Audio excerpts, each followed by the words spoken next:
how to clean LT cooler. We will see how they disassembled. Right now our ship is on dry dock. Come on, let's go. Sam, pakilala ka naman! Samboy!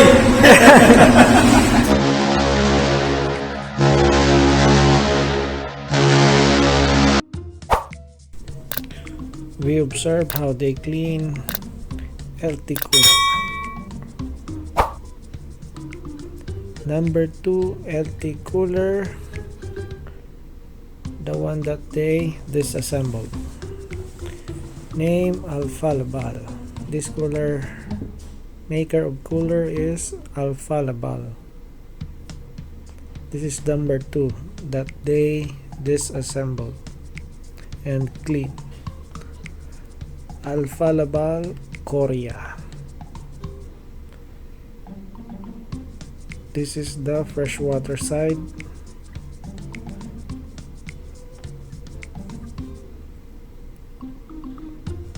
Freshwater in, freshwater out.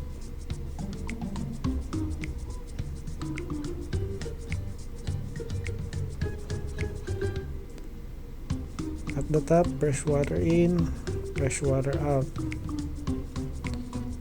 At the center is the seawater.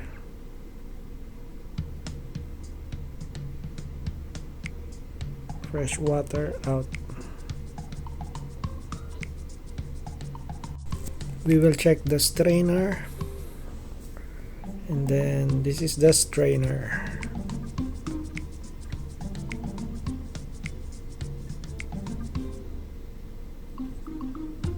Then need to clean. Ito yung pangmalakasan namin. Boys! Ito yung isa.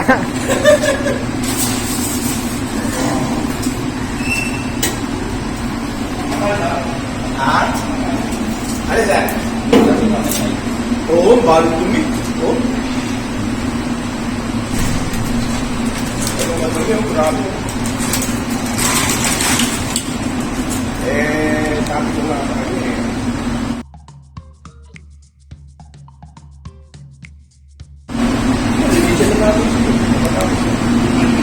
Sam! Smile ka naman!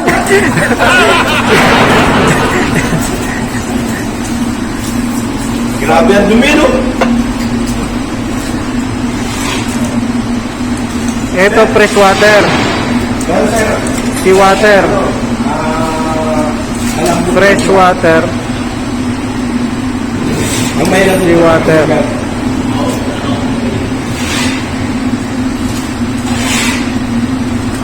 Gusto niya Sam, pakilala ka naman! Samboy! Pero gusto niya lang gamitan ng ano eh. Na high pressure. Hindi, dito. Sabi ko, pero parang high pressure na yung gamit ko. Kaya na yan. Oo, kaya naman ito.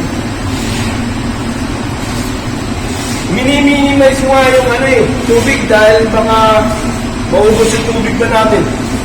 Mga si Mayor, sa'yo wala ka no, ay wala ka na ng water next. Na para yung Hydrocore. Yan po. Di ba sir, parang high pressure mo na yun, di ba? Oo.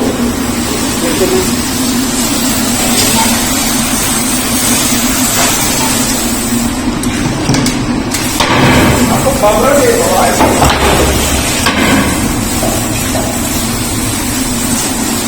Sam, paano nyo tinanggal? Na? Ayan. Ay, andito, 585. Ang layo niya dito, 585. Yan pa rin ang ibibigay namin ulit na sukat. Pag tumagas, higpit ulit. Yun. Sabihin, sinukat nila dito. Sinukat namin mula rin sa magkakilipan. Parang gano'n.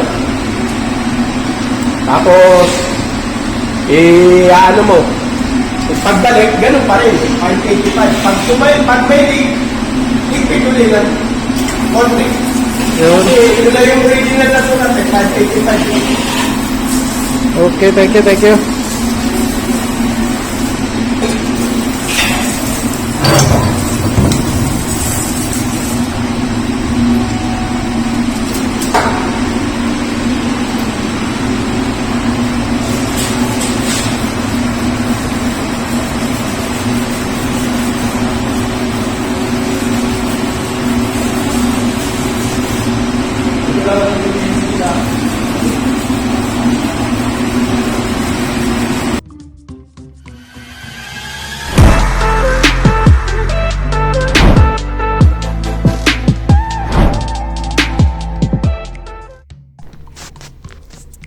Meron din nakakabit na transmitter, temperature transmitter for seawater out.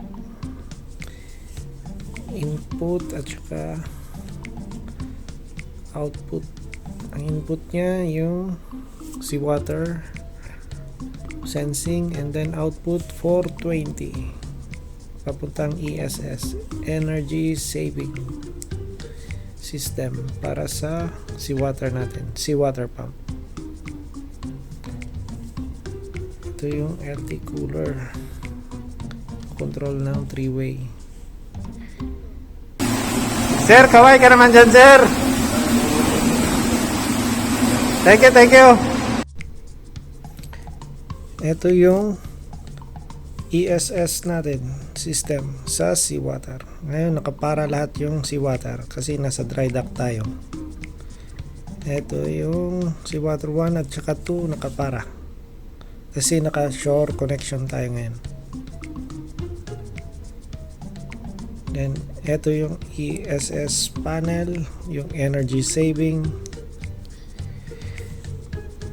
Pag malamig, ang theory nito, pag malamig babagal yung seawater.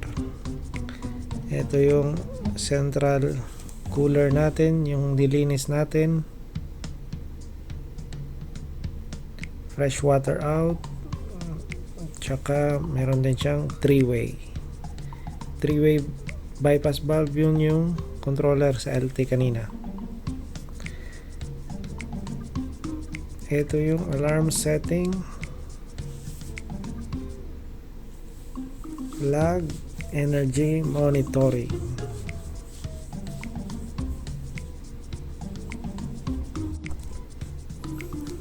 Yung control, merong inverter mode at saka bypass mode. Ibig sabihin, bypass mode, walang nagko-control sa kanya na inverter. Means anong RPM, yun na yun. Pero yung inverter nagdedepende sa temperature. Pag malamig, babagal ang ikot ng motor. Ito yung temperature transmitter ng seawater inlet.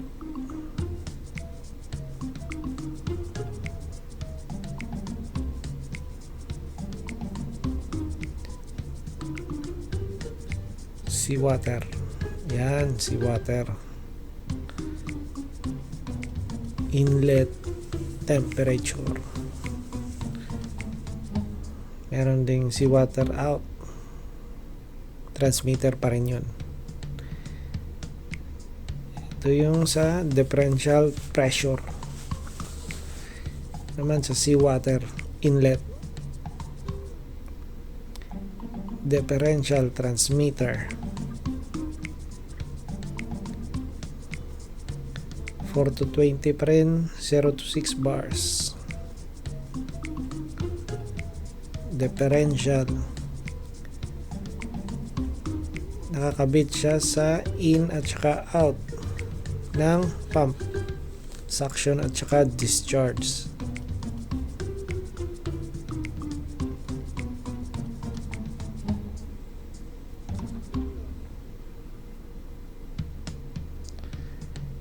Seawater inlet, yun yung katabi ng differential.